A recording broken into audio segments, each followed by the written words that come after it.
চলুন আজকে ঘরে পনির বানাই। ভীষণ সহজ ভাবে বানানো যায় আর এত টেস্টি হয় এই পনির। প্রথমে আমি 3 প্যাকেট দুধ নিয়ে নিয়েছি আর একটা কাপে জলেতে 3 চামচ মতো ভিনিগার গুলে রেখে দিয়েছি। দুধটা যখন খুব ভালো করে ফুটে যাবে তখন ওই ভিনিগার মেশানো জল অল্প অল্প করে দুধের মধ্যে দিতে হবে। ছানাটা খুব সুন্দরভাবে কেটে যাবে, এরপর খানিকক্ষণ ওর মধ্যেই রেখে দেবেন। তারপরে ওটা ঠান্ডা হয়ে গেলে ছানাটাকে একটা ন্যাকড়ার মধ্যে ভালো করে ঢেলে নিয়ে জল দিয়ে ভালো করে ধুয়ে নেবেন, কারণ ভিনিগার দিয়েছি একটু টক টক থাকবেই। এরপর ওর উপরে ওয়েট দিয়ে দিন। আমার কাছে হামানদিস্তা ছিল আর কয়েকটা বাটি টাটি দিয়ে যতটা পেরেছি প্রেসার দিয়ে রেখেছি। শিলনোড়া থাকলে শিলনোড়াও দিতে পারেন, শিলটা আর কি।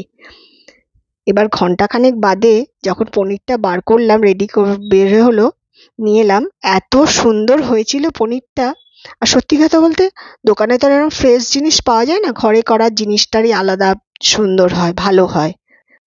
এরপর তরকারির পালা। তরকারির জন্য আমি বাটা মশলার জন্য ছোট এলাচ, দারচিনি অল্প, জায়ফল, জয়িত্রী এগুলো নিয়ে নিয়েছি। সাথে খানিকটা তিল আর চালমগজ নিয়ে নিয়েছি, সব বেটে রেখেছি। আর ওই বাটাটার মধ্যে 1 প্যাকেট গুঁড়ো দুধ দিয়ে দিয়েছি, দিয়ে ভালো করে নেড়ে রেখেছি। এরপর পনিরটাকে ভেজে নিয়েছি। পনিরটা ভাজার পরে ওর মধ্যে কড়াইয়ে তেলে একটুখানি সাজিরে মরিচ ফোড়ন দিয়েছি, দিয়ে একটা আলু আর টমেটো ওর মধ্যে দিয়ে দিয়েছি, দিয়ে ভেজে নিয়েছি এরকম, জাস্ট এরকম।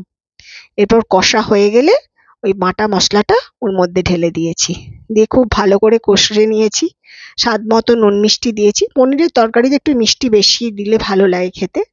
তারপরেই ভাজা পনিরগুলো এত টেস্টি হয়েছিল। আমরা কিনে পনির খাই, এর আগেও এই পনিরের রেসিপি দিয়েছি, বাট এই হোমমেড পনিরের টেস্টই আলাদা। বানিয়ে ফেলুন।